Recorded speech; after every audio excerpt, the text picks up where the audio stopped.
Eu vou lá pra Jéssica ela trabalhar um pouco. Beleza. Fechou? Precisar de uma coisa, dá um toque. Valeu, obrigado, viu, Thiago? Valeu, meu mano. Thiago é nosso nóia de estimação. Ele pegou pra criar. Entendi. Então vamos lá então. 3, 2, 1. Rindo alto na mesa, no Paulo ao cubo, agora.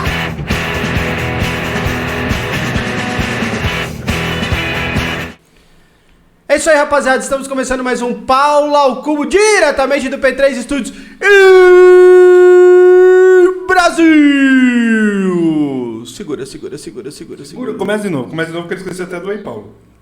Calma, cara. É como eu sempre digo nessa hora. É, ele faz primeiro. Né? Ah, é verdade. Cara. Nossa senhora. Não, mas começa de novo. É bom que... É bom que... Da semana passada ficou ótimo.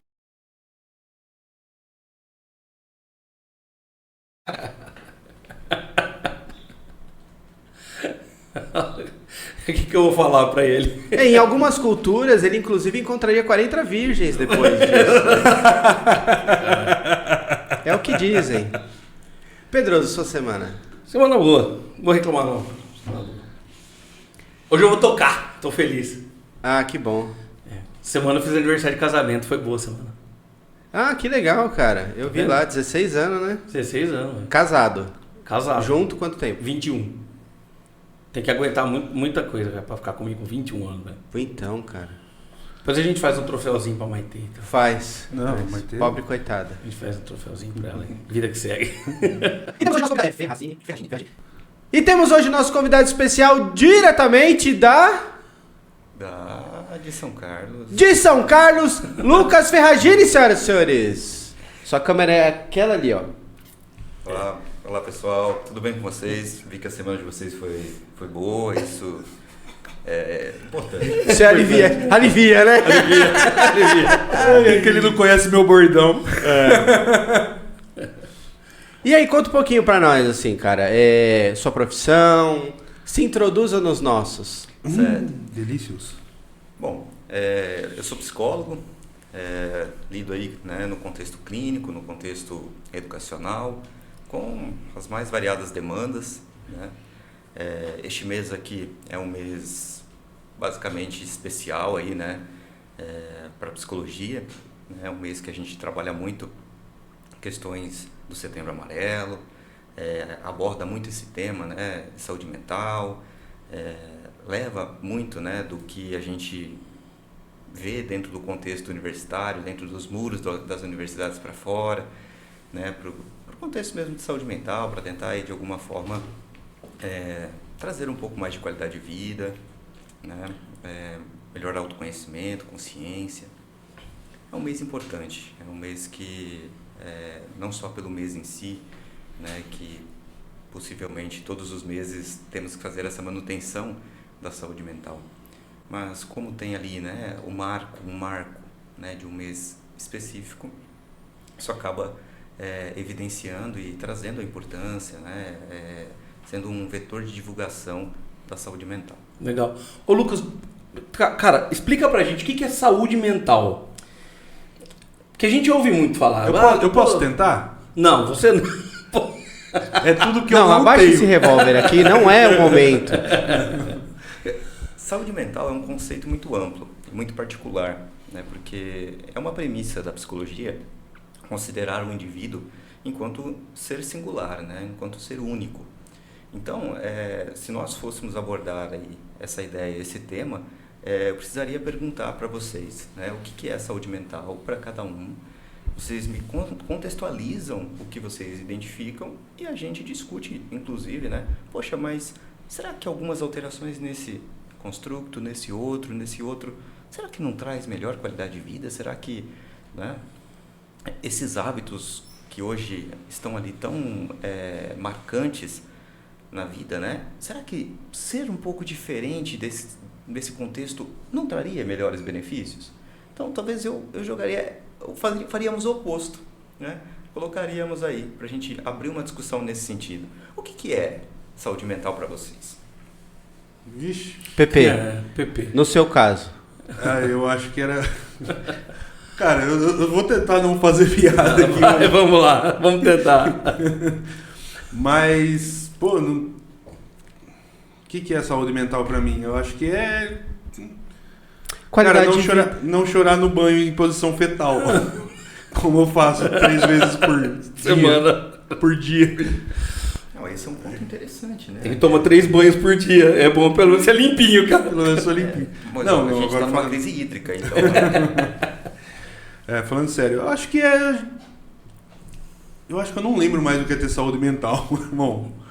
Eu acho que faz tanto tempo que eu tô com a cabeça em parafuso que eu não... tanto é que eu vou ficar quietinho. Tá. Vou deixar alguns cartõezinhos pra ele. Né? Você vai ver que trampo. Ai, a minha psicóloga vai brigar com você.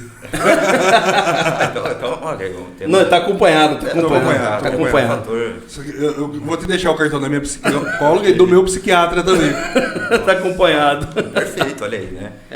O Isso, importante é se tratar. isso é um conceito importante. Temos aí um construto positivo de saúde mental.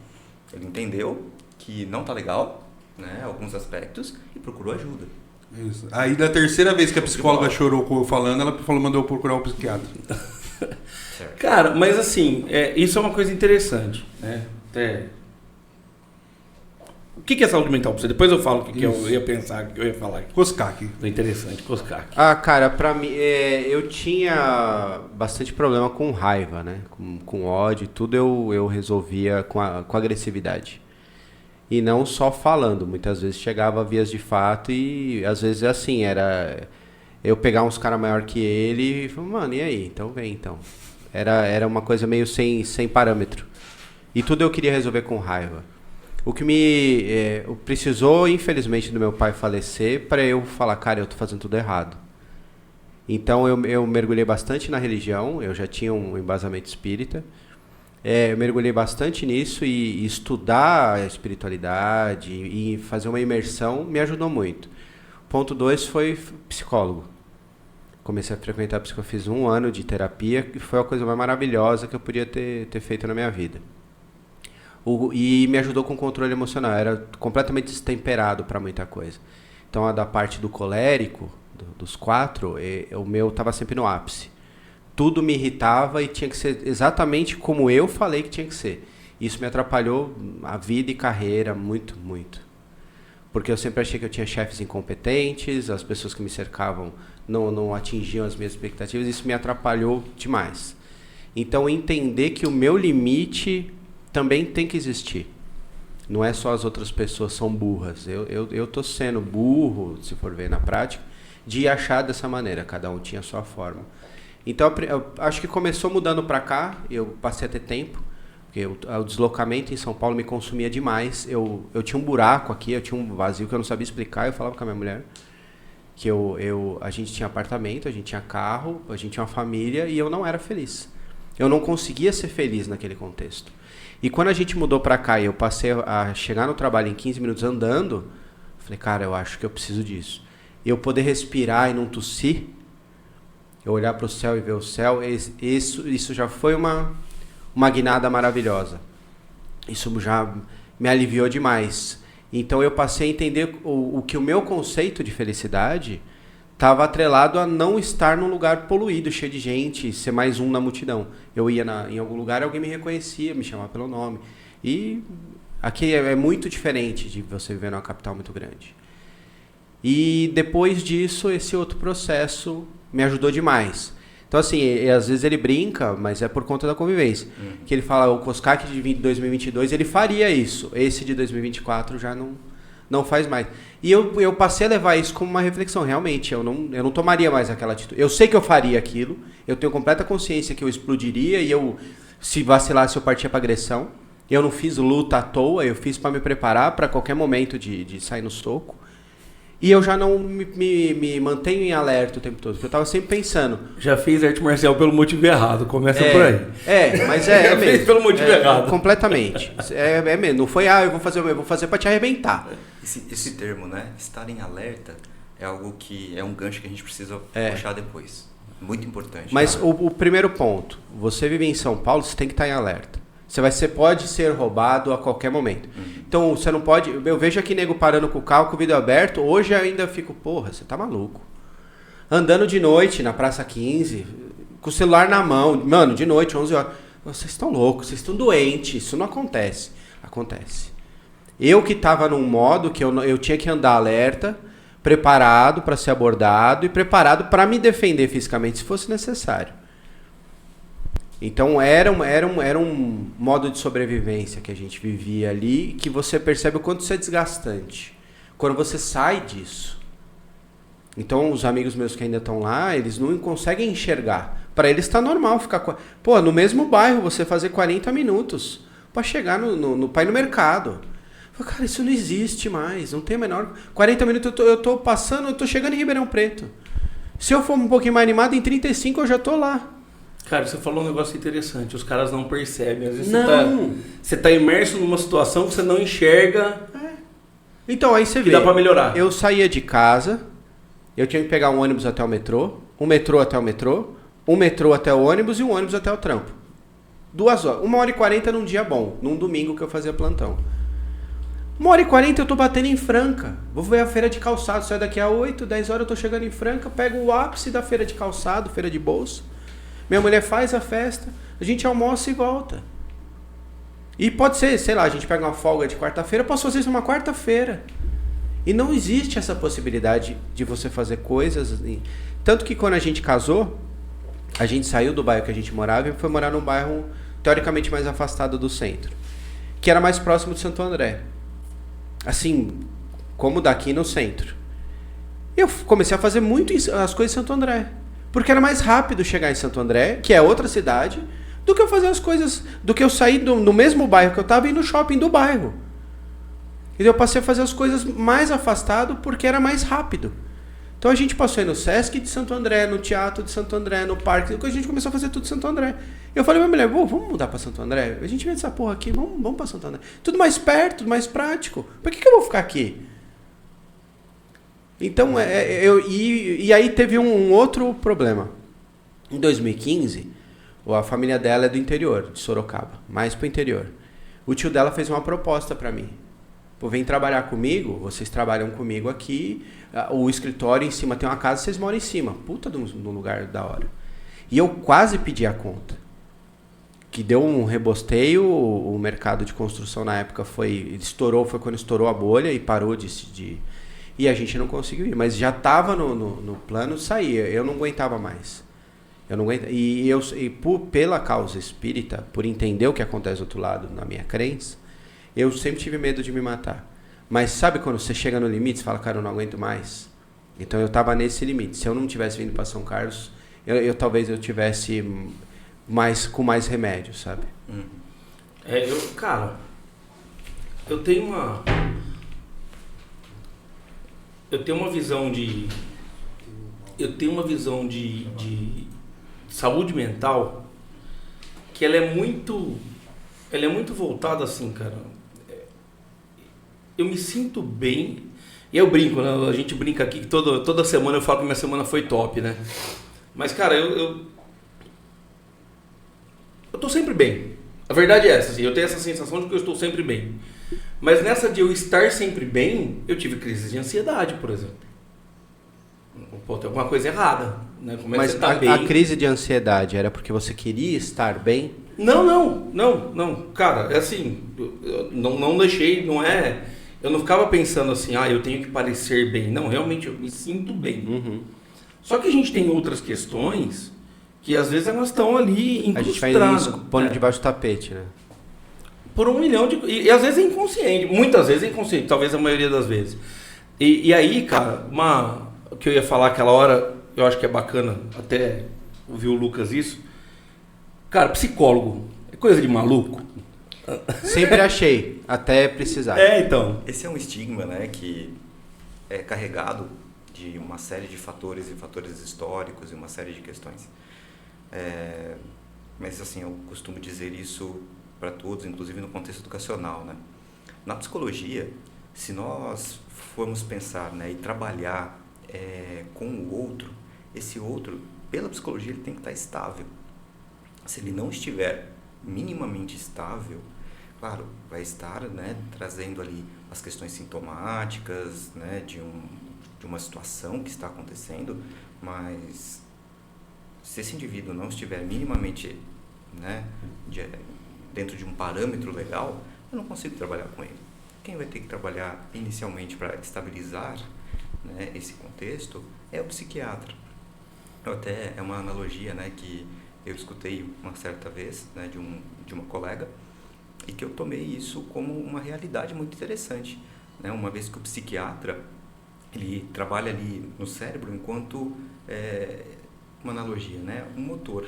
Então ele ajusta esse motor, ele conserta esse motor. E o psicólogo, ele trabalha na habilitação desse motorista, que conduz esse motor.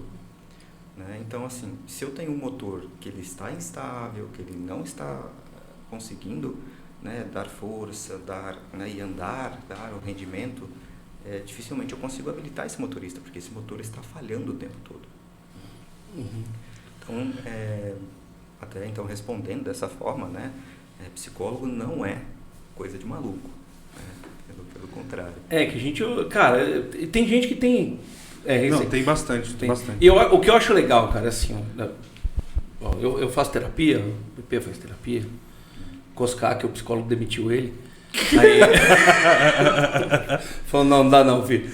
Mas enfim, eu percebi, cara, que assim, a gente tem uma ideia né, de encontrar alguém, um psicólogo, procurar um profissional.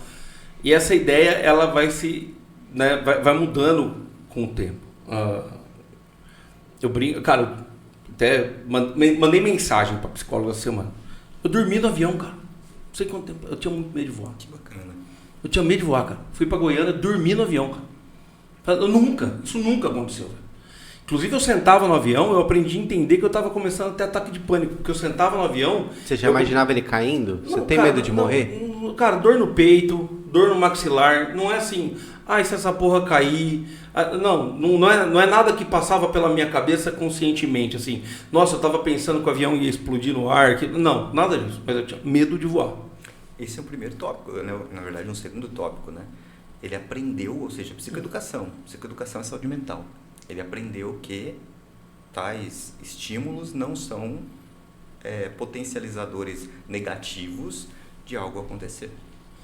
Não tinha, assim... Não, eu lembrei de onde eu conheço você. Não é... Você é irmão da menina da cachorra? Você é irmão da menina da cachorra? Nossa, a referência é maravilhosa. Esqueci o nome da sua irmã. É Tatiana o nome da sua irmã? Thaís. E aí, assim, cara, eu sentava no avião e eu começava a ter dor no maxilar. TDAH. Ele do nada ele corta o assunto. Não, ele tava procurando. Tem tratamentos também, viu, Coscar? E da mesma forma né? Eu tava tentando, só que tava faltando alguma coisa. Tava faltando a coleira e o cachorrinho. Aí fica mais fácil. Nós trocamos eu não quero saber em que contexto ele te conheceu onde você tava de coleira. Não. Inclusive é um tratamento, né? Pra alguns. Pois é. A gente tava... saudades. Eu deixo meus cachorros com uma cuidadora, que são 5. E por uma coincidência, a irmã dele deixou uma abacê também com a cuidadora. E eu tava procurando, antes de castrar o meu, para cruzar o meu cachorro, pra eu ter um filhotinho antes de ele não poder mais ter filhotinho. E aí nos conhecemos e eu conheci a irmã dele, que tinha essa cachorra. Lola, né? Lucy. Eu tô acertando algumas coisas. A primeira letra. E aí a gente conheceu, e um dia que a gente ia no cartódromo para os cachorros se conhecerem e tudo mais. E um dia ele foi. E nós ficamos conversando, entendeu? Entendi. É isso. Trocamos uma ideia. Então, e aí, cara, eu descobri que psicologia é meio que religião, assim. Depois que você começa a fazer certo, todo mundo tem que fazer, todo mundo tem que falar com um psicólogo. Exatamente. O cara vai fazer bem, né? Cara, a gente vira o vegano da psicologia. Vira o vegano da terapia, cara. O cara tropeça, bate o dedinho na porta, o cara, pô, tá doendo pra caralho. Fala, cara, conversa com o meu psicólogo, ele vai te ajudar a entender. Mas é o meu dedinho, não que você é. tá sentindo e tal. Eu preciso de um ortopedista. Não. Não, isso é coisa da sua cabeça. Meu psicólogo vai te ajudar a entender. inclusive, né, esse termo dor, né, outro aspecto importante, né? Porque muitos falam, cara, não vou procurar psicólogo, não vou procurar ajuda, porque assim, a minha dor é infinitamente menor do que alguém que sofreu tal situação. Quando, na verdade, o construto de dor é muito particular, né? Eu costumo dizer que dor é dor. Tá doendo. Poxa, se tá doendo, por que eu não vou cuidar disso? Por que eu não vou olhar para isso? Né? Eu vou arrastar essa dor, como um fardo, né? Vou ficar arrastando. Para quê? Você acha que inventaram a palavra resiliência e ressignificaram resiliência para a gente poder engolir mais sapo por causa do mundo empresarial? Cara, eu acho que isso vai acontecer não só com o termo resiliência, isso vai acontecer com tudo que for direcionado e canalizado a energia. Mas quem está no controle de canalizar a energia? Quem está ali no poder e da capacidade de escolha? Seu exemplo, Oscar, foi magnífico, porque, poxa, a gente entrou num assunto ali da ideia do que é saúde mental. Você percebeu o que estava sendo oposto, né, o que estava tirando a sua saúde mental, e falou, poxa, eu preciso tomar uma decisão. E você disse não para a empresa. E procurou alguma empresa, algo que te trouxesse, de fato, benefícios e condições que você aceita como positivo. E está aí, está vivendo com qualidade de vida. Com mais qualidade de vida. Então, essas palavras serão lançadas no mercado corporativo, serão, enfim, em todo o contexto, estarão por aí, assim como outras, mas parte de nós realmente direcionarmos o caminho que queremos. E assim, quando uma pessoa, por exemplo, ela consegue identificar o que ela precisa e depois procurar ajuda, porque eu pessoalmente fui procurar ajuda para identificar o que estava me fazendo mal, porque eu não conseguia me entender mais, entendeu? Os caminhos que fazem com que a gente busque ajuda, eles são muito particulares também. Às vezes a gente precisa estar numa situação muito negativa, muito ruim, numa dor muito aguda, para que a gente aceite, quebre resistências. Né? Os nossos mecanismos de defesa, eles são sempre ativados, porque esse é um outro ponto. A questão de temos que ser fortes. Temos que ser fortes o tempo todo. Mas o que significa ser forte o tempo todo? E por que a psicologia, procurar ajuda e melhorar e trabalhar ali questões e contextos que são intrinsecamente ligados a uma série de problemáticas, não é um sinal de força também? Né? Não é pegar, poxa, eu vou deixar de lutar com uma situação de maneira... até uma analogia, vai. Eu preciso mudar, eu preciso aterrar um terreno, nivelar um terreno. Eu posso nivelar ele de carriola, mas eu posso também contratar uma empresa, eu posso investir ali com maquinários, eu vou ter aquele produto final, o terreno nivelado, com uma série de tecnologias, com uma série de ajudas que me permite chegar no objetivo, muitas vezes mais rápido e sem tanto sofrimento. Afinal de contas, o dinheiro ali foi necessário, tudo ali foi necessário ser encadeado para que aquela ação acontecesse. Né? É que a gente tem a tendência de achar, e isso deve ser construção social, de que ser forte é suportar tudo. Exatamente. E não procurar uma resolução para coisa. Não, cara, não, aguenta aí, você é forte. Tô bem fudido. Tem até um memezinho que tá rolando agora, né? Do cara, e aí, tá bem? Aí congela, aí o cara tá lá, nossa, como é que tá em casa, que problema, não sei o que tem, não sei o que lá, um monte de coisa. Aí volta o cara fala, não, tô bem. Porque é uma coisa que... É que uma coisa é a resposta que você dá no dia a dia. Tudo bem, cara? Puta, você não sabe. É foda também. Mas isso aqui, eu acho que é muito... Toma o cartão do meu psicólogo. É muito o universo masculino isso aqui. A gente é meio que ainda adestrado a homem não chora, homem é forte, homem é aquilo outro. E a gente vai pro mundo feminino, elas exteriorizam tudo. É aquilo, eu concordo com o que você disse, mas não do jeito que você disse. Elas têm muito mais sensibilidade para as coisas E eu acho que elas tratam melhor esses problemas psicológicos por conta disso. A gente ainda tem uma resistência. Perfeito. Mas Mas a mulher ela tem um histórico de se cuidar mais em tudo. São, sem dúvida. Em tudo. Mas eu acredito que elas conseguem identificar esses problemas e ir atrás de uma ajuda, nem que seja com as amigas e tal. Mas elas colocam esse problema para fora, a gente interioriza. Eu acho que é por isso que o homem tende a segurar mais. E a gente foi mais velho no psicólogo. E eu acho que elas procuram ajudar um pouco mais cedo do que a gente. Eu não acho. não né? necessariamente, mas entre elas. Ali, pelo menos. Mulher se abre mais uma com a outra, né, cara? Sim, e não só necessariamente na psicologia em si. A mulher ela tende, até em termos estatísticos, a procurar serviços de saúde diversos, muito mais do que o homem. E tanto é que a expectativa de vida da mulher é maior do que o homem justamente por conta disso. Né? Tem se modificado ao longo dos anos, né? O homem tem buscado mais auxílio, exames e etc. Mas ainda assim é notável que alguma coisa está acontecendo aí, porque o homem busca menos do que a mulher serviços de saúde. Mas, cara, é engraçado isso, porque assim, ó a diferença, né? A mulher, cara, vou pegar um assunto que dói no homem de verdade, tá? Então assim, a mulher ela está com um problema de libido, ela conversa com as amigas falam, não, e se você comprar Vê uma Cidade de lingerie Deus, assim? elas esquentam a banana Aí pra enfiar. Então, não sei, ela se ajeita de todo jeito, né, pra... Assim, mano, chega eu aqui um dia e falo, galera, tô jogando sinuca com corda. Mano, os caras vão rir da minha cara, vão me zoar, quer dizer, só vai... E é normal, cara, e pro homem isso é normal. Você zoar o camarada que tá com problema... Primeiro a gente vai tirar um bom sal, depois a gente vai falar, cara, vê esse médico, vê esse medicamento. Mas às vezes esse tirar um bom sarro, às vezes, beleza, cara, se é pessoas com quem você tem mais intimidade, você sabe que isso vai acontecer, você vai pronto pra isso. Mas quando é um assunto que ele vai te pegar de verdade, essa primeira zoada vai doer, velho. Só que... Ela vai doer. Ela vai doer. E, cara, foi muito difícil pra mim aprender isso. Por Foi quê? muito difícil pra você assumir. Assumir que tava jogando sinuca com corda. Aí... um dia sua testosterona vai chegar a 120, você vai entender o que é isso.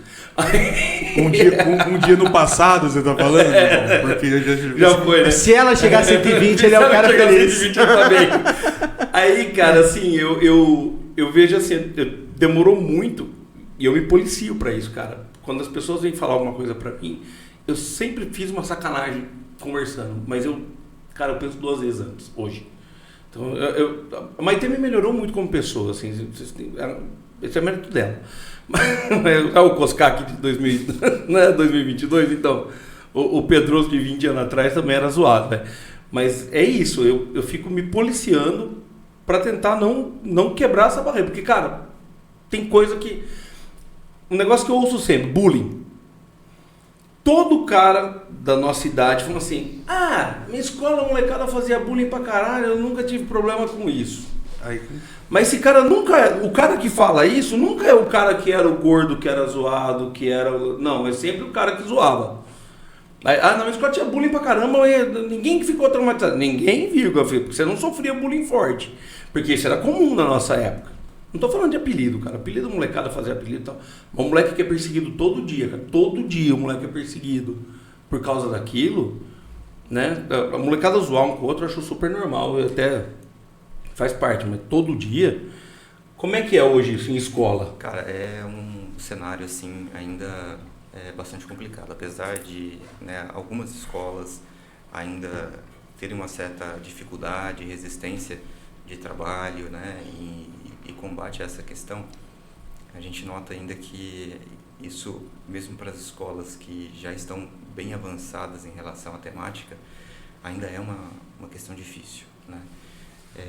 Eu tenho várias situações, vários exemplos que a gente lida no contexto clínico dentro da escola, que faz com que a gente tenha que muitas vezes reunir uma série de estratégias, trabalhar junto a um regimento escolar para não somente assim um olhar punitivo, mas para um olhar, principalmente para um olhar educacional, né? De que aquela questão, né, aquele elemento que está ali muito latente acontecendo, ele vai para além do contexto da agressão, muitas vezes o próprio agressor ele tem uma série de questões que ele se Blindou, né? num potencial de atingir o outro, de promover e colocar o outro no holofote negativo, para que ele se sobressaia e a questão maior dele não venha a emergir. Então essa é a maior dificuldade, a gente conseguir, a princípio, trazer esse indivíduo para essa consciência, para esse contexto. Né? Conseguir romper com essa resistência dele de que, poxa, aquilo ali é a defesa dele. E a gente, isso até mesmo filogeneticamente, a gente vive isso. Né? O Oscar estava contando, né, do contexto lá de São Paulo e etc.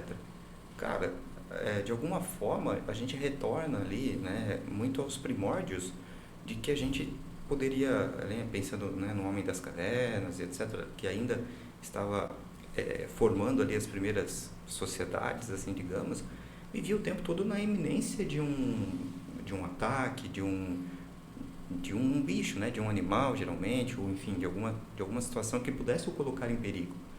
Então, esse cérebro, ele foi treinado filogeneticamente ao longo de muitos e muitos anos, e que levou a nós estarmos aqui até enquanto espécie, as situações de defesa, onde o medo era um eliciador para que a gente se mantesse em alerta, né? E esse alerta nos desse condições de segurança. É o princípio base quando a gente fala da questão da filogenia, né? Dos processos neurobiológicos do estresse e da ansiedade. Né? A gente olhar para um cérebro que foi filogeneticamente treinado a esse construto, defesa. Então, e no contexto educacional, eu não sei o termo que eu posso usar para, talvez, usar o termo estereótipo para não ofender, tá? Um aluno que ele tem um estereótipo problemático, assim, aquele aluno que o pessoal olha e fala assim, puta, esse moleque não tem jeito, tal. E aí vocês identificam esse aluno.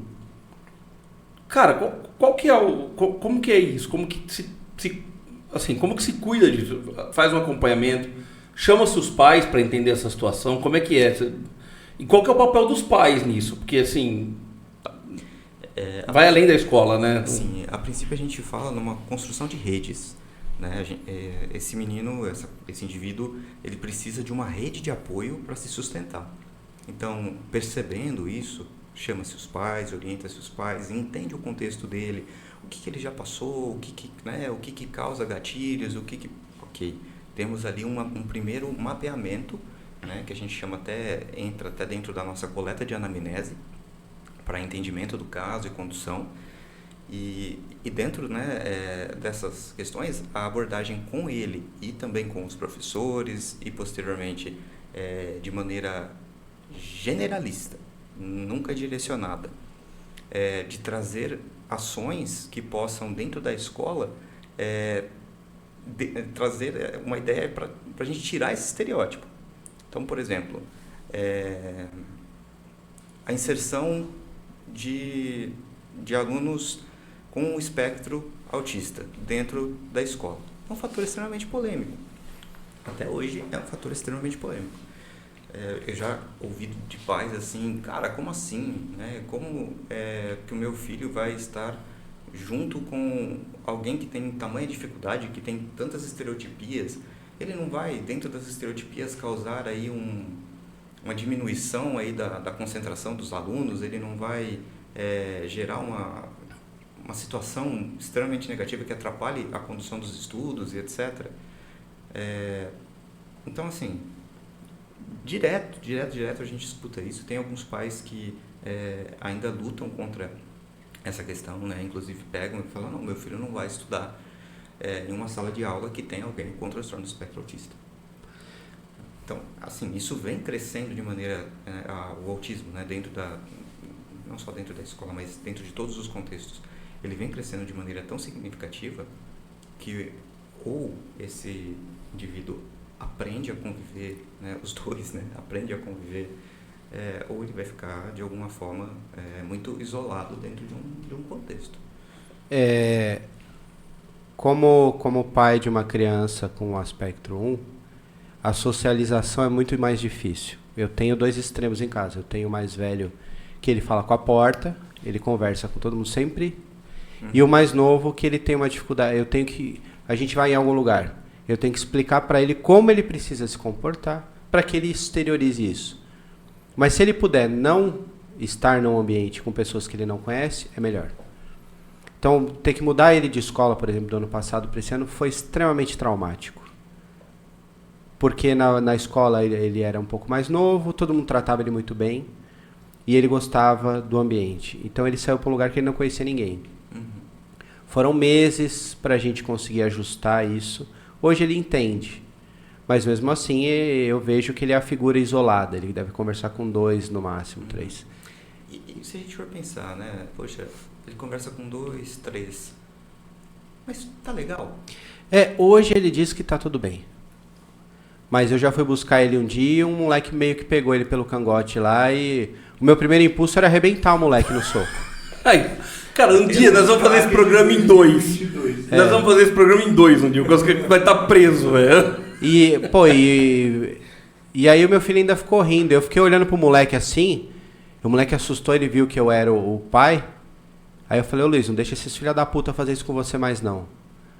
Aí o moleque ficou meio que olhando, ele quis revidar e eu fui andando na direção do meu filho, olhando pro moleque, sabe?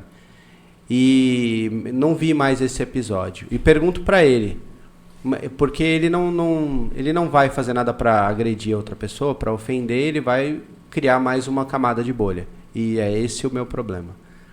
Então a gente mostra a gente foi num evento de família e eu tive que falar pra ele, olha, todo mundo lá é meu parente, todo mundo. Você, por favor, quando alguém chegar, porque a gente não tem um contato com a minha família, mas tem uma família. Que alguém chegar e conversar com você, você levanta, se apresenta, dá a mão, olha no olho, tá? Então eu preciso mostrar pra ele como ele precisa se comportar nesse tipo de situação, porque ele não entende. Ele não tem uma habilidade social que o mais velho tem. Ô, tudo bom? Como é que você tá? Tudo bem? Ele já vai direto. Ele corta essa parte e ele utiliza a objetividade. Tanto que os hiperfocos dele são matemática e jogar videogame. Então a gente tenta extrair esse melhor. Ainda não tivemos esse episódio de algum pai chegar e falar, porque se esse dia chegar vai ser o dia que eu não vou estar gravando. Mas não vai falar pra você. Mas esse pai não vai falar pra você. Você não vai ficar, ainda bem que você não vai ficar sabendo. Mas se acontecer, e eu peço a Deus que não aconteça, vai ser o dia que não vai acontecer de novo. Esse pai não vai falar isso de novo. Mas, cara, isso é uma coisa que eu acho, assim... Primeiro que eu acho uma falta de empatia do cacete isso. Não, cara, eu tenho sérios problemas com falta de empatia, cara. Tenho mesmo. E isso que você falou do aumento de crianças com autismo, cara, é vertiginoso. Na escola eu observo assim, imagina uma onda que a gente vem olhando, a gente está de frente para uma praia e a gente vem olhando assim, né?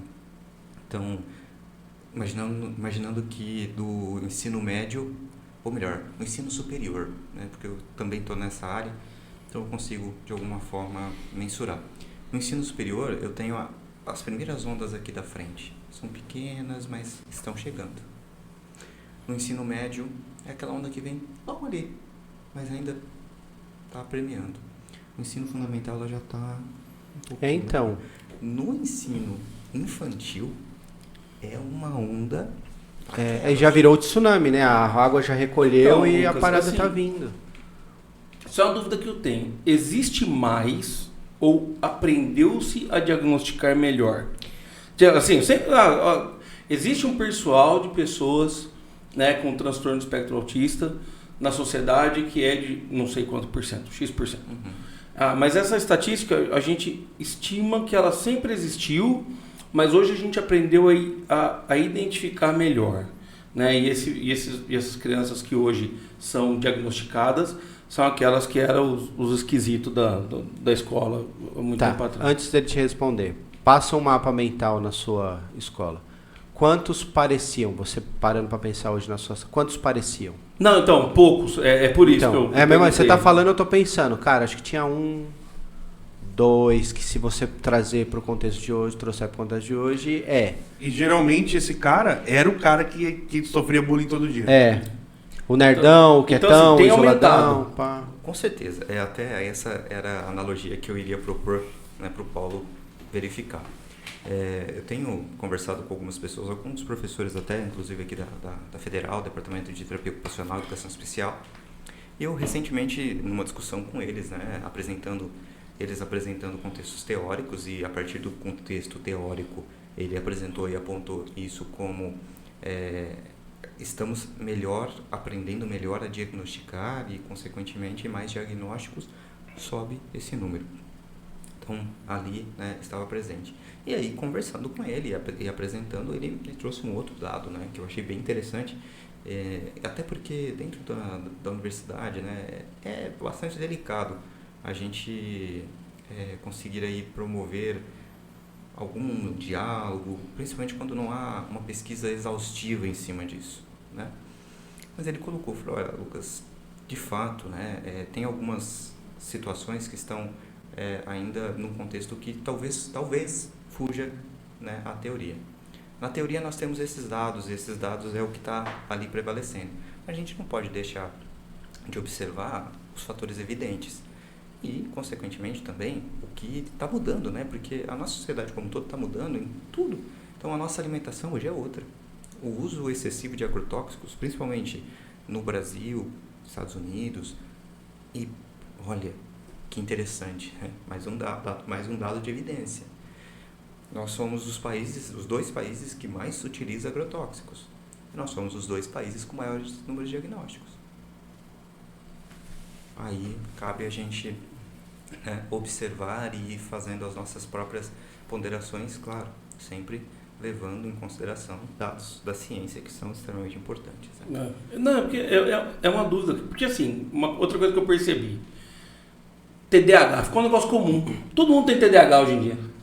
Tem até a piada do Maurício Meirelles, né? Tem TDAH, tava no metrô, espirraram perto de mim, eu tava sem máscara. Peguei TDAH, porque todo mundo, cara, e assim, eu entendo que exista, Sim. mas eu entendo que aí qualquer cara preguiçoso, velho, e procrastinador virou o cara que tem TDAH. Sabe assim, eu vou me dar um autodiagnóstico aqui pra... mas geralmente... Vai fazer eu me sentir melhor com a minha preguiça. Geralmente é autodiagnóstico, né?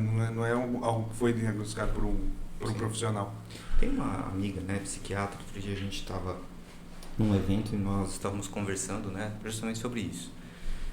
Muitas pessoas procuram ela para justamente fechar esse diagnóstico, né? Acreditam que tem e procuram ela. Para que a gente consiga uma mensuração mais assídua, né, mais palpável, a gente precisaria de uma avaliação neuropsicológica. O que é isso? É um conjunto de testagens que faz com que a gente consiga ali, por vários parâmetros psicométricos, identificar como funciona a sua memória, como funciona o seu processamento e etc. A maioria, né, procura e ela fala, olha, você não tem diagnóstico, mas eu gostaria de ser melhor concentrado, né? Então, o que a gente identifica? A gente tem uma quantidade de informações absurdas. Uma coisa que tá, ao meu ver, está diretamente ligado a esse processo. Por exemplo, nós temos 2 neurotransmissores que estão intrinsecamente associados ao TDAH, que é a dopamina e a noradrenalina. A dopamina faz com que a gente foque, porque de alguma forma a gente obtém prazer e está ali, né? Isso nos estimula ao foco. A noradrenalina nos impulsiona.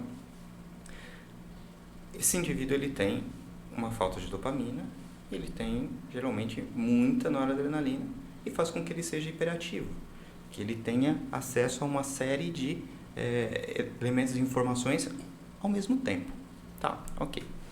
Então, justamente por esse ponto. Quando a gente está assistindo, por exemplo, aqueles shotzinhos, se a gente perguntasse aqui, quanto tempo vocês gastam do dia de vocês assistindo aqueles shots? O problema é se mais de uma começar. hora. Mais de uma hora. Fácil. Tranquilo. Por que a gente não gasta a mesma quantidade de tempo lendo um livro? Mas eu faço, além de fazer, eu escrevo, então... Não, mas você. A maioria das pessoas não. Não. Mas o que acontece? Eu entendo a minha fácil distração. Rápido. Só que... Se eu não mergulhar no que eu estou fazendo... Por exemplo, eu estou escrevendo. Aí vem a minha mulher e fala, o almoço está pronto, vem almoçar. Eu nem respondo. Aí ela vem de novo, vem almoçar. Cara, se eu parar pra eu retomar esse raciocínio, pra mim é muito complicado. Sim. Mas o que é mais prazeroso? Ler um livro ou assistir o short? Ah, escrever, na verdade. Escrever, porque ele já, né, interiorizou aquilo como um elemento dele. Muito bacana de verdade. Dentro desse construto dos shorts, para quem tem TDAH, é um prato cheio. E geralmente não vai ficar 1 hora. Vai passar o dia, né? Vai passar o dia. É, a hora que você vê, você se liga com tanto tempo que você tá, porque tá acabando a bateria do telefone, tá ligado? De tanto que você vai ficar ali. Pois é. E aí, por quê? Porque no que isso está ligado? Eu tenho uma situação que tem começo, meio e fim. E muito rápido. Muito rápido. E eu tenho acesso à informação. Então, eu estou vendo um vídeo agora do Chaves, e daqui a pouco eu estou vendo um vídeo do Hulk, daqui a pouco eu estou vendo um vídeo sobre extração de petróleo, e daqui a pouco eu estou vendo um vídeo sobre saúde mental, daqui a pouco... Um boom de informações. Mas tem começo, meio e fim. Todo começo, meio e fim, meu cérebro entende que iniciou uma situação, teve desenvolvimento, teve conclusão, libera dopamina. E aí a gente fica. E aí, isso se alimenta. E isso foi criado por algum psicólogo do outro lado da ferramenta, te estimulando a ficar... Controverso, né? Não, eu entendo que sim, porque... O psicólogo do lado negro da força. Assim, eu lembro que teve uma reportagem na época dos comerciais de criança, que as empresas de criança tinham psicólogos que ajudavam na construção do comercial, para que fizesse com que a criança fizesse o pai comprar. Sim. Então eu entendo que, logicamente, não é só um código. Algum psicólogo instruiu o cara como ele precisaria alimentar aquele algoritmo para te manter. Mas é o conceito da construção do negócio. A gente, cara, os shortzinhos que a gente corta aqui do próprio episódio, a gente tá fazendo isso. A gente tá pegando trechos do nosso episódio que, separado de todo outro contexto, ele gera um começo, meio e fim. Porque daquela piada que vai ao ar ali, né? Então, assim, e aí, cara, quem tá passando ali, vê rapidinho e tal. E vai. Eu tive muita dificuldade para aprender a estudar. Então, assim, eu tive que aprender a estudar. Por quê? Porque eu me distraio fácil com as coisas. Porque eu caço borboleta. Normal. Então, eu tive que aprender a estudar. Mas, cara, nunca achei que eu tivesse déficit de atenção. Não, o que eu tinha mesmo era preguiça. Então, eu tive que sentar. Ou um não repertório de estudar. Assim, o não saber... Não saber estudar. Exato, faz com que a gente, muitas vezes, não receba os reforçadores necessários para que esse comportamento se instale. Então, para que eu vou me colocar numa situação se eu não tenho benefício nenhum? Eu, por exemplo, tenho muita dificuldade de parar e sentar e estudar alguma coisa que eu não estou gostando, sabe? Eu posso começar a estudar alguma coisa. Aí, mas se eu não estou sentindo, não estou gostando prazer, do que está rolando, não estou tendo prazer de fazer aquilo lá, cara, aí é muito difícil começar. Você estava falando de ler um livro. Eu tenho muita dificuldade de engrenar no livro. A hora que eu engreno, vai embora. Só que eu começo, o começo do livro, eu preciso insistir muito para conseguir continuar ele, entendeu? Tem um menino lá na escola, ele me falou isso recentemente. Ele falou assim, eu comecei a perceber aquilo que você falou. Eu falei, o quê? A partir do momento que, mesmo que eu não goste daquilo, ele não gosta muito, assim, tinha um verdadeiro problema com a matemática. E aí, a partir do momento que ele conseguiu resolver alguns exercícios, a resolução, poxa, eu comecei aqui, eu fiz aqui, e eu cheguei ao resultado. Pum, dopamina. A partir dele começou então começou a fazer amizade com a matemática. E é isso que acontece. Eu dei aula de matemática, né? Você sabe que uma das coisas que eu mais gostava de dar aula era na hora que você sentava na carteira que o aluno estava com dificuldade e tal, você ia explicando, ia jogando nele assim, ele ia, na hora que ele concluía, sabe aquele sorriso involuntário? Eu ficava olhando para a cara da criança para ver esse sorriso, que era o que me dava prazer de lecionar. Ah, entendi. Percebe? Percebe?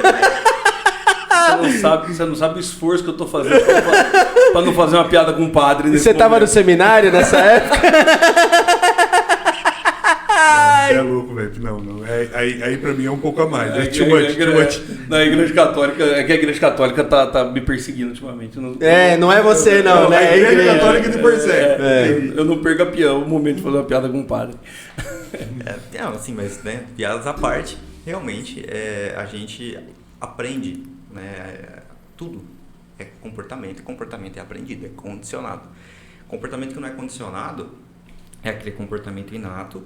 Por exemplo, a criança, a princípio, ela é pequenininha, ela chora. E ela chora, quando o bebê está ali, ele chora, vocês são pais, né? Não que eu saiba. Por que ela chora quando bebezinha? Para chamar sua atenção em algum momento. Eu acho que é um método de comunicação dela. Perfeito, é isso mesmo, é um método de comunicação. A princípio, ela só faz isso, vem isso como um elemento inato, ela chora. Mas com o passar do tempo, ela começa a reconhecer exatamente isso. E quando ela chora, ela tem atenção.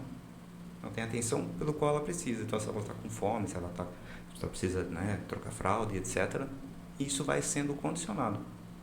Isso é viver. Estamos na vida aprendendo o tempo todo. Condicionamento. Né? Então, muitos dos indivíduos que chegam até os consultórios com uma queixa de TDAH, realmente não é. É um baixo repertório. Eu fiz o teste do TikTok e eu tenho. Você fez o teste do TikTok e você tem TDAH? Não, eu tô simulando a pessoa que chegou que ele falou.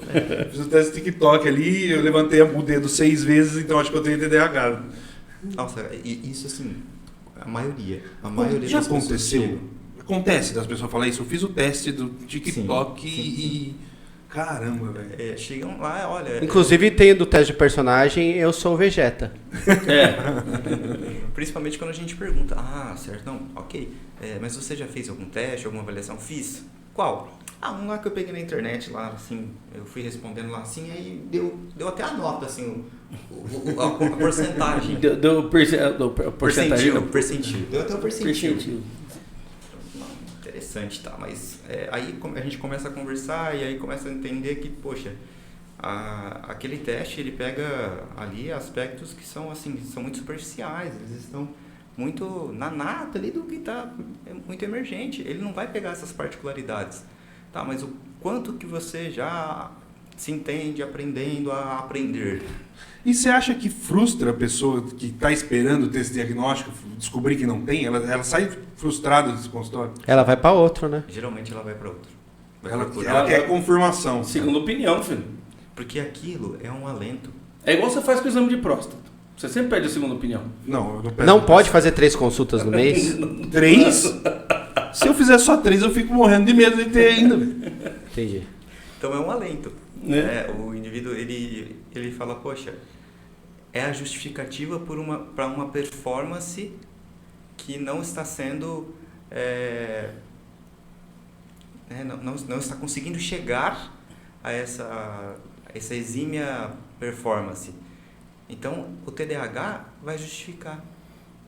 Então, eu não consigo... porque eu tenho TDAH. Porque eu tenho TDAH. Quando, na verdade, cara, o TDAH, se a gente pudesse até verificar realmente os que tem, né? É um funcionamento cerebral em uma velocidade muito superior a quem não tem. E aí entra naquilo que a gente falou lá no comecinho, né? Sobre o motor e o motorista. Se a gente tem um carro que anda numa velocidade assim absurda, cara, eu preciso conhecer sobre ele. Eu preciso ter alguns cuidados, inclusive, que são diferenciais.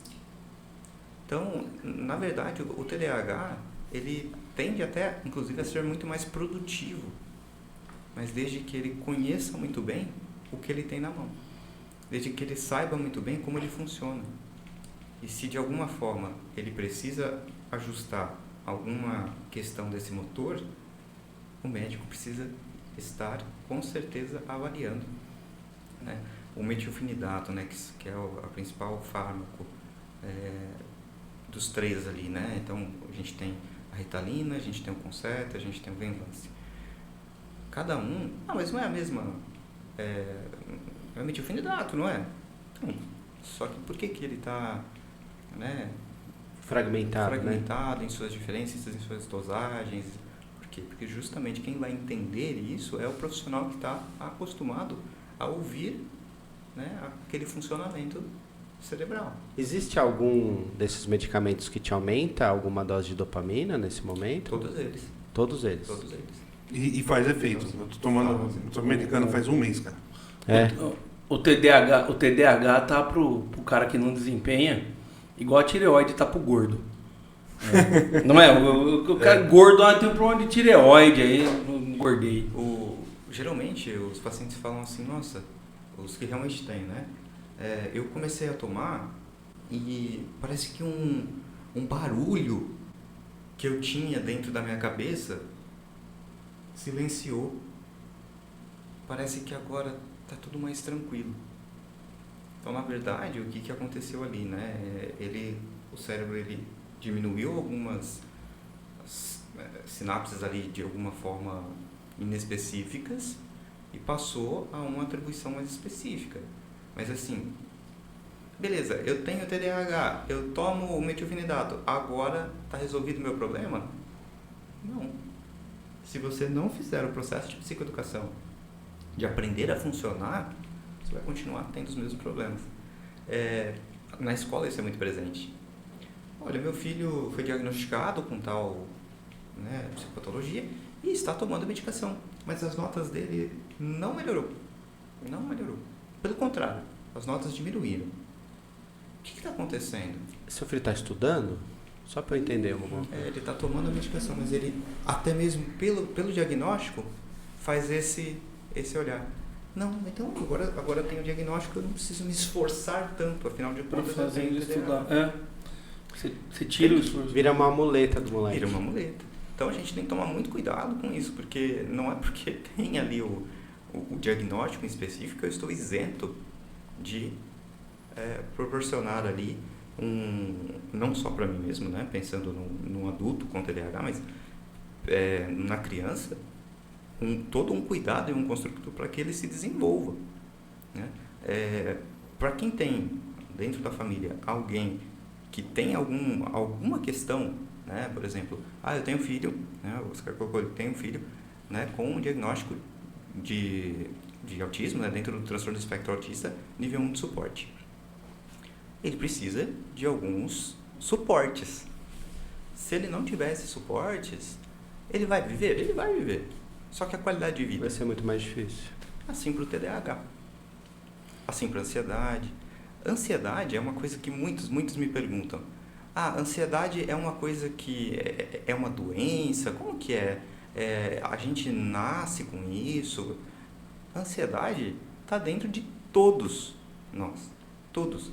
Sem o mínimo de ansiedade, ou seja, né, sem o mínimo de cortisol, sem o mínimo de, enfim, neurotransmissores que são necessários para que gere a ansiedade, que gere o estresse. Sem o mínimo de estresse, a gente não faz nada.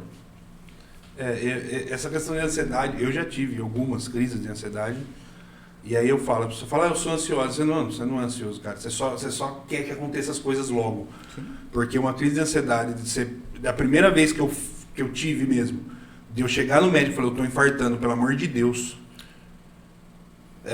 você não sabe o que é, tipo, essa ansiedade mesmo. Não, eu sei, eu já tive desse aí também.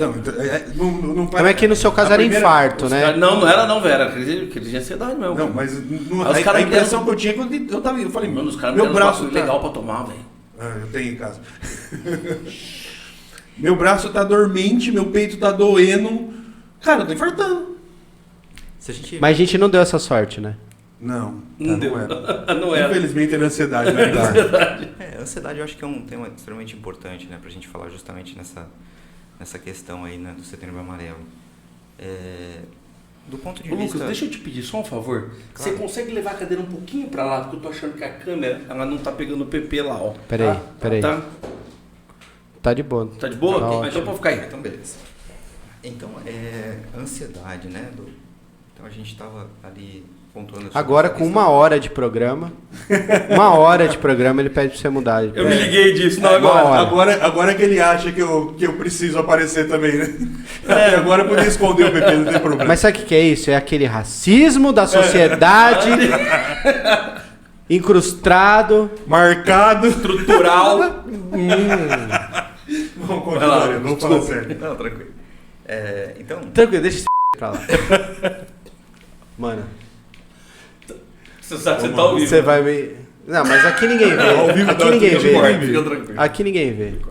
Ao vivo ninguém Até porque o resto foi ele. Por favor, professor.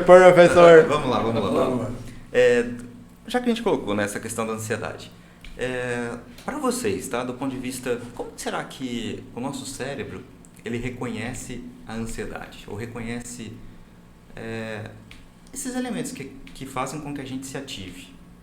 Como que vocês acham? Do ponto de vista estrutural do nosso corpo. Desculpa, eu não entendi a pergunta.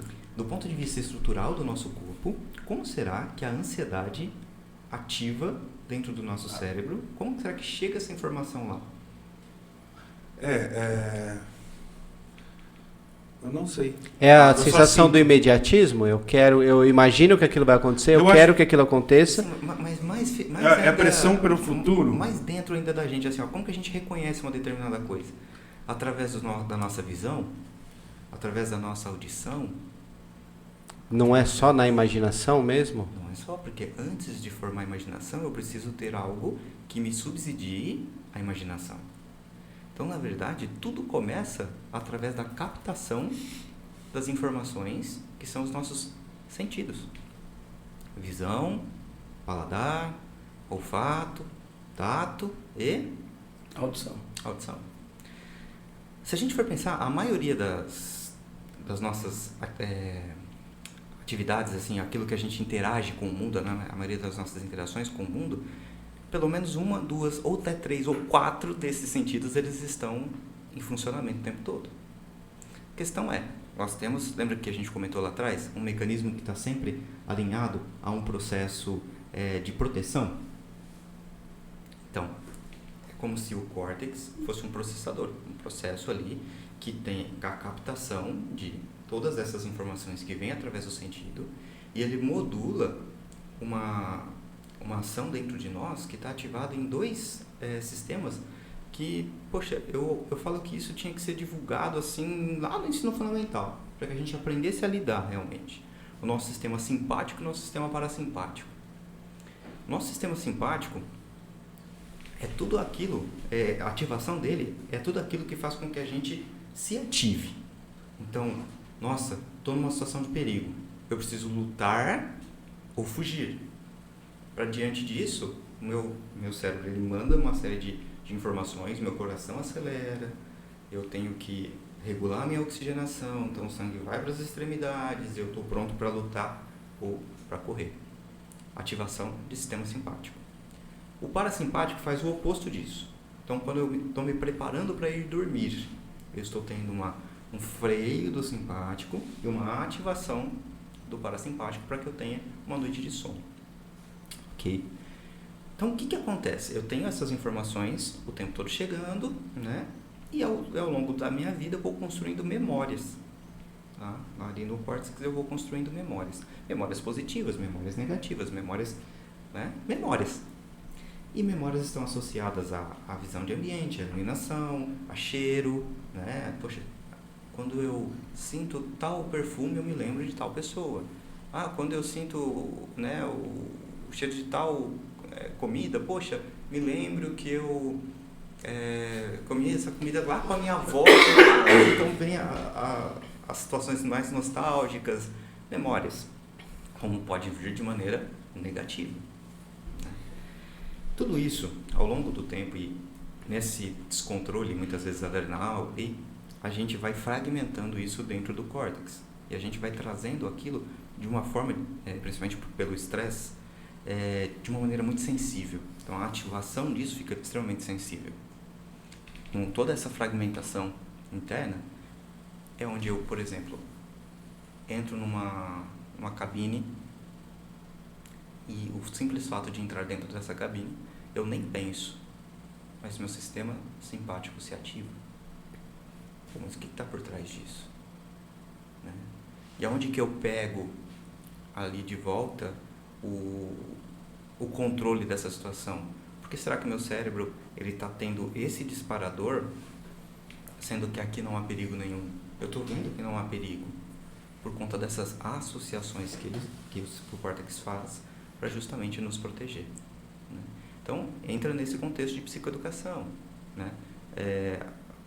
O Pedroso citou, o Paulo, né, trouxe aqui uma situação que ele está passando, né, junto à psicóloga, e ele já está começando a colher benefícios. Quando ele sentou na cadeira lá do avião, ele dormiu.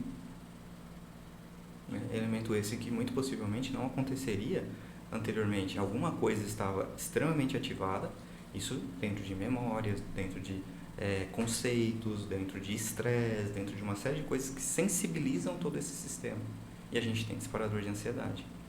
Disparador esse de ansiedade que muitas vezes nos coloca à margem de uma série de contextos, de situações, e que nos leva a pensar, até mesmo, né, porque de falarmos desse ponto, né, aqui no Setembro Amarelo, por conta de que essas situações de, poxa, eu não consigo, eu vou de alguma forma me excluindo, eu vou diminuindo o meu contexto social, eu vou me embutando, eu começo a ter outras problemáticas que vão se somando, e aquilo me gera uma dor psíquica bastante significativa, né? A ponto de muitas vezes a gente vê que algumas pessoas acabam levando isso às máximas, né? Acabam tirando a própria vida. Enfim, elemento de dor, né? Outra coisa importante que eu costumo dizer. O que vocês acham? Um comportamento autolesivo, uma pessoa que se cortou. Vocês acham que, do ponto de vista da psicologia, isso pode ser visto como positivo ou negativo? Cara, depende por que ela se cortou. Eu acho que depende. Porque eu não consigo ver um cenário onde você se cortar se ela se cortou para se punir porque ela tá tendo dor, ou para sentir mas prazer, sempre vai ser negativo. Ou ela sente prazer em sentir aquela dor. Só que daí aí eu acho que ela vai precisar tratar o porquê ela sente prazer em sentir aquela dor. Do ponto de vista sintomático, eu consigo perceber que é mais um sintoma. Então, assim, algo que precisa ser cuidado com urgência. Mas o simples fato, muitas vezes, da pessoa se cortar numa crise de dor psíquica muito significativa, pode ser benéfico. Tá, Porque ela se cortou e preferiu se cortar do que se matar. Exato. E por quê? O nosso cérebro ele tem um mecanismo de registro de dor, de proteção. Então, por mais que ele esteja ali numa dor psíquica muito aguda, ele registra a última dor. Então, ele cortou. Ele direciona a atenção para aquele... E aquilo vira uma válvula de escape e ele alivia a dor interna. É por isso que muitas pessoas falam, cara, eu não entendo por que a pessoa se corta. É masoquismo isso. Não, na verdade, é um mecanismo meio que natural. É o tampão da panela de pressão. Sabe que Não é só a gente que tem esse comportamento, tá? Outros animais também têm. Pássaro arranca as penas quando está numa situação assim. A gente é um mecanismo de autoproteção que está sinalizando, tem sintoma ali, precisa ser cuidado. Não isenta isso dessa forma. Mas que muitas vezes o indivíduo que se cortou, ele não cometeu o suicídio justamente por conta desse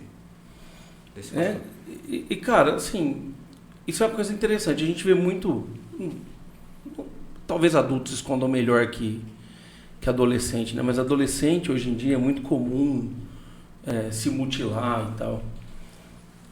E aí, cara, um tempo atrás eu tava vendo um cara comentando e ele falou o seguinte, ele falou, é muito difícil você se enxergar como alguém que tem uma certa importância no mundo quando você abre o celular e a vida de todo mundo na rede social é perfeita e a sua não.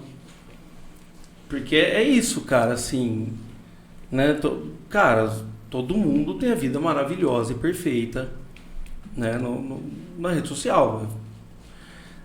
Inclusive, eu acho que a gente devia começar a lançar um quadro onde a gente começa a colocar os BO do dia na rede social. Assim, puta, tá uma merda, esse boleto vai vencer hoje, eu não tenho dinheiro pra pagar, pra servir de incentivo para as pessoas. Falar, ó, tá vendo? A gente tá melhor que aqueles caras lá, ó.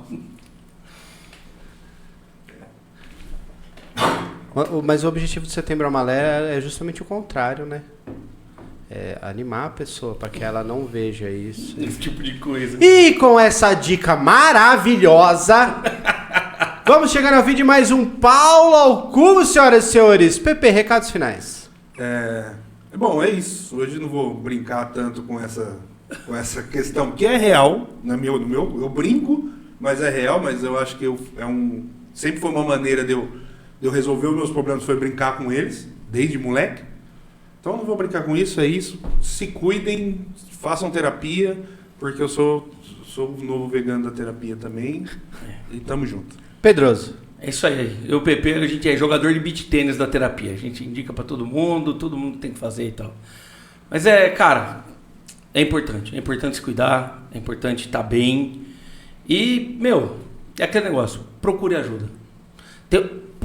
Vou dar um recado aqui. Vou dar o telefone do terapeuta. Não, eu vou colocar, depois na edição eu coloco isso. Tem um show do Disturbed, que é uma banda que eu adoro. E eles têm uma música que chama Reason to Fight, que é uma música que fala justamente de lutar contra a depressão e tal.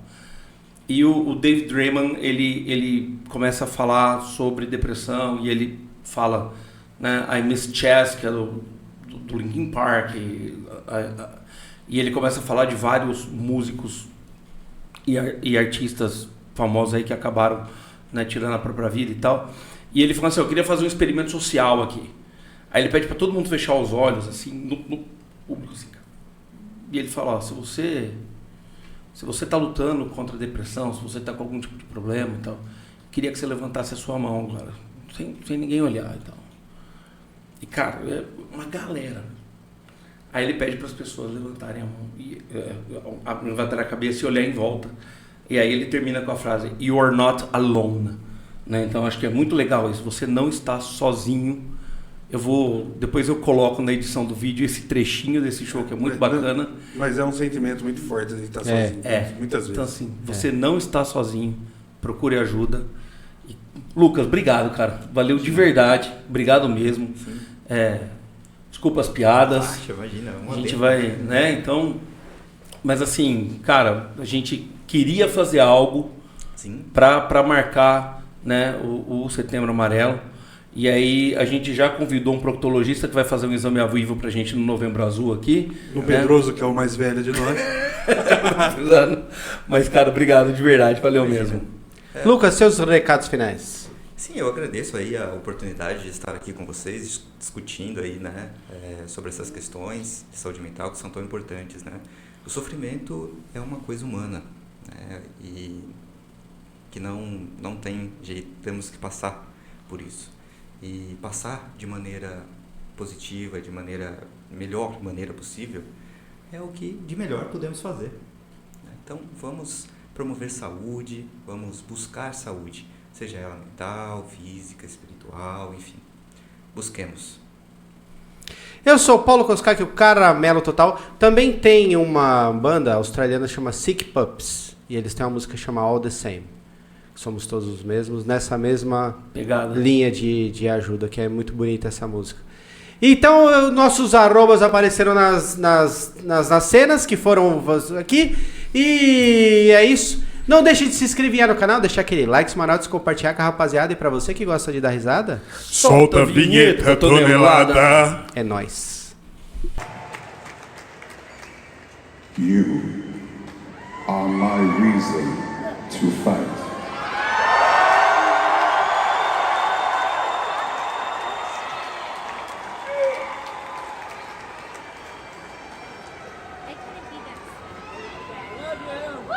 I'm still waiting for the night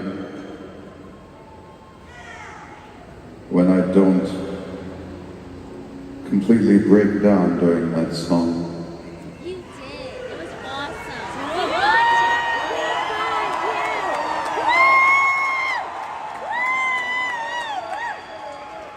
I thought that maybe with my son here that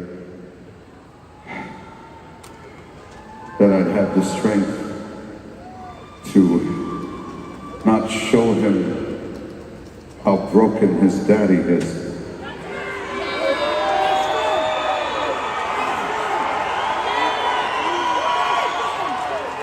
But I think that it's important for him to see that no matter who you are, depression and addiction can come for anyone.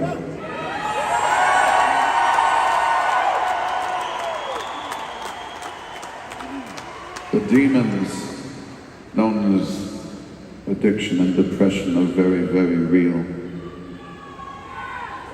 They are diseases no different than cancer.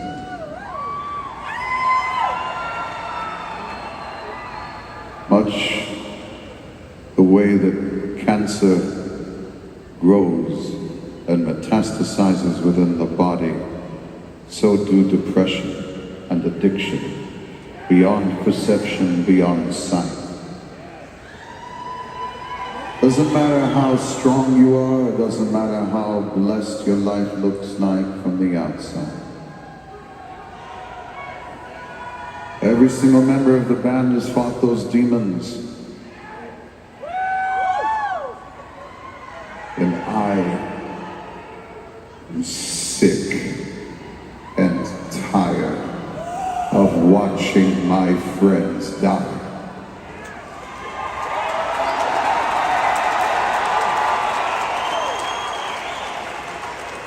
I miss them all so very, very much. I miss Chester, I miss Chris, I miss Scott, I miss Keith Flint from The Prodigy and so many others that we've lost.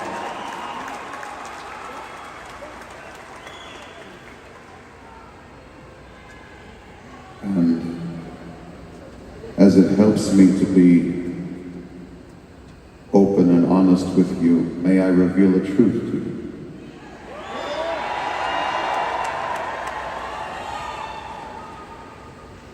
This past February, I almost joined them.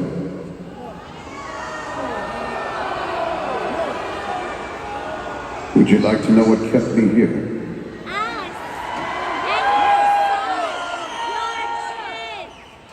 My son.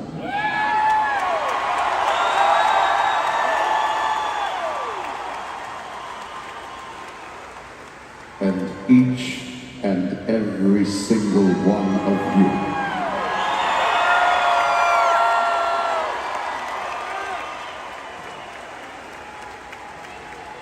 Ladies and gentlemen, whether you are aware of it or not, you are attending the largest group therapy session you will ever attend in your lives here tonight.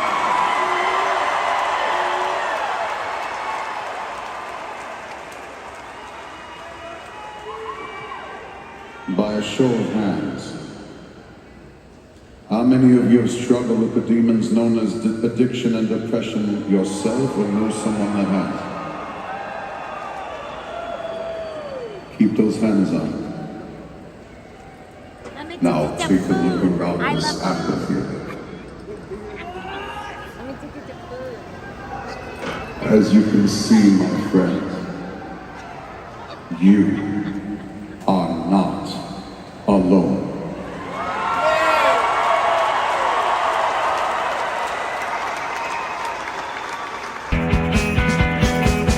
Rindo alto na mesa, no Paulo ao cubo. Agora